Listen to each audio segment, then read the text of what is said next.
Hey, this is Chris from GuitArmy, and today we're going to be taking a look at 6 different arpeggios that you can practice in position number 1. Let's take a look. So the first arpeggio we're going to take a look at, we're going to play through an A major 7th arpeggio. I'm going to do them all out of A since it's kind of right in the middle of the neck. It's a good spot to play these. So with the a major 7th arpeggio, we're going to have 1, 3, 5, 7, 1, 3, 5, 7, 1. Coming back. 1, 7, 5, 3, 1, 7, 5, 3, 1, 7. Then I like to end back on 1. Let's play through that arpeggio one more time. It's going to go 1, 3, 5, 7, 1, 3, 5, 7, 1. 1, 7, 5, 3, 1, 7, 5, 3, 1, 7, 1. The reason I like this exercise so much, practicing different arpeggios in one position, is you get to hear how the different chords sound. So if I play major, like a major 7th or a dominant 7th, or maybe a minor 7 flat 5, or diminished. By playing the different arpeggios, you get to hear what the chords sound like. So I think it's very good for ear training, and it's also very good for practicing your dexterity. And now let's take a look at the next arpeggio. The next arpeggio we're going to take a look at next is a dominant 7th arpeggio. That's probably my favorite arpeggio. The chord tones in a dominant 7th chord are 1, 3, 5, and flat 7. So let's go ahead and play through it. We're going to go 1, 3, 5, flat 7, 1, 3, 5, flat 7, 1. Coming back, 1, flat 7, 5, 3, 1, flat 7, 5, 3, 1. Now you might say, well, I've used a different fingering for that. These are, to me, these are like the basic fingerings that I use. There's different ways to play these arpeggios, but I think this is a fairly standard way. Instead of playing flat 7 here, you could go, playing flat 7 here instead of here. But I think they're good enough to get you started and being able to play 6 different arpeggios right here without really moving your hand. So let's go ahead and play through that arpeggio one more time. 1, 3, 5, flat 7, 1, 3, 5, flat 7, 1. You could even get 3 up here if you wanted. Alright, so coming back, 1, flat 7, 5, 3, 1, flat 7, 5, 3, 1. So if you're wondering, how can this benefit my playing, running these arpeggios? They don't seem that interesting. You have to remember, we're playing 4 notes, 4 chord tones, the 1, 3, 5, flat 7, and 1. So if you come across, say, an A chord, or an A7 chord, or an A7 flat 9, or an A7 13, these chord tones are 4 out of the possible 7 notes, whatever scale you might be able to play over top of that chord. So no matter what kind of dominant 7th chord, these notes are going to work. So it basically creates a really quick framework that if you're not sure what to play, you can play just the chord tones and probably get by doing that, and it'll sound just fine. Or it can at least create a framework that you can then add in, like if it's an A7 flat 9 chord, you can play through the arpeggio and then add the flat 9 in here to make it even sound more like you're customizing your lead playing over top of the chord. So like that's my explanation of why these are really important to get down. And that was an A7th dominant arpeggio. The next arpeggio we're going to take a look at is an A minor 7th arpeggio. The chord tones for a minor 7th arpeggio are 1, flat 3, 5, flat 7, and 1. So instead of 1, 3, 5, flat 7 and 1, which is the dominant 7th, 1, 3, 5, flat 7, 1. We're going to lower this third down to a flat third. I could play it down here. That's kind of a big stretch when we can just play this C note right here, this flat third. All right, so that arpeggio is going to go 1, flat 3, 5, flat 7, 1, flat 3, 5, flat 7, 1. Then I like to get the flat 3 up here.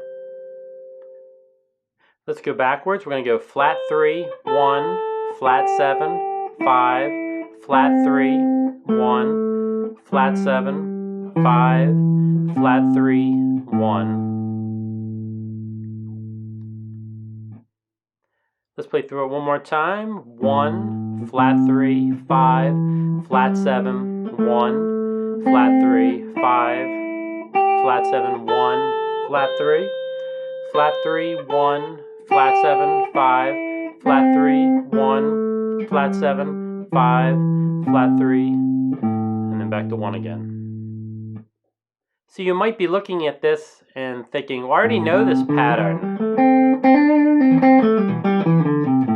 That would be A minor pentatonic, position 1. The only difference is we're taking out the 4. The pentatonic is 1, flat 3, 4, 5, flat 7, 1. We're just leaving out the 4th because it's not one of the chord tones. It's not one of the odd numbers.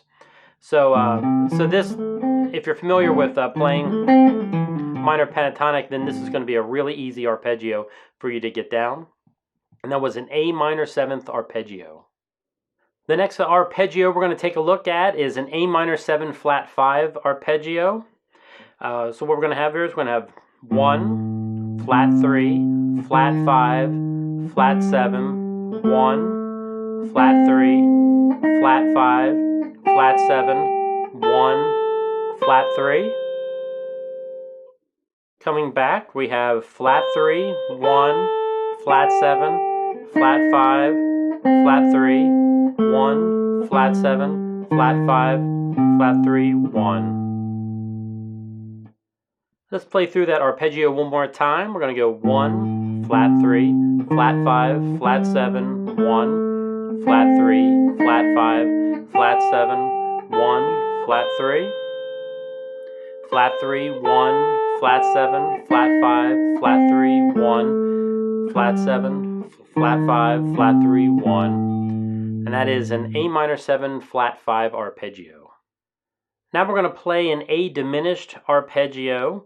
So we're going to start here with this 1. We're going to go 1, flat 3, flat 5, double flat 7, 1, flat 3, 5, double flat 7, 1, flat 3.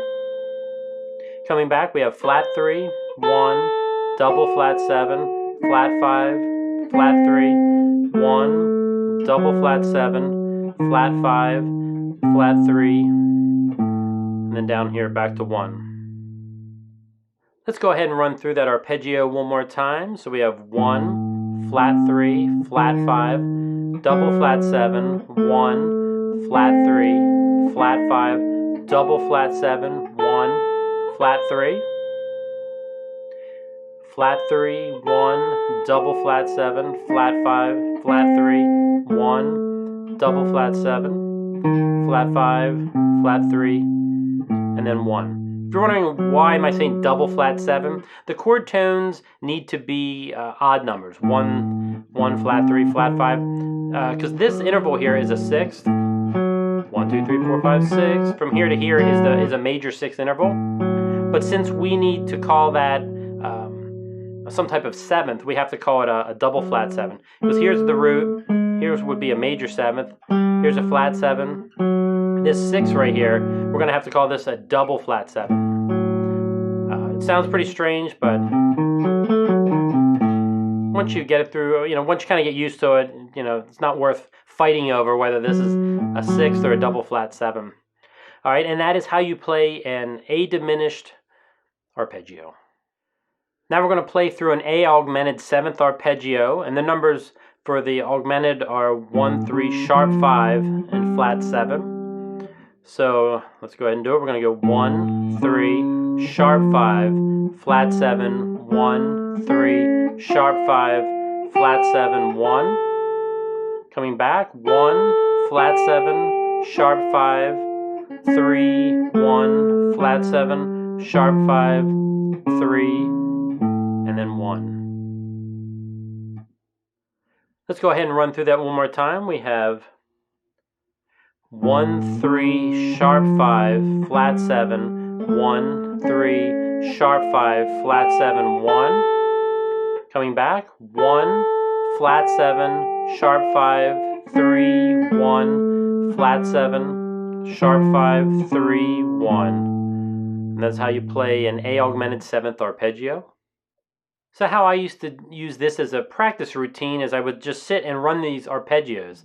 I'd play major, then maybe minor, then maybe dominant 7th, then minor 7, flat 5, then diminished, and just kind of run them all together pretty quickly back to back so I can hear and feel and see what the differences are.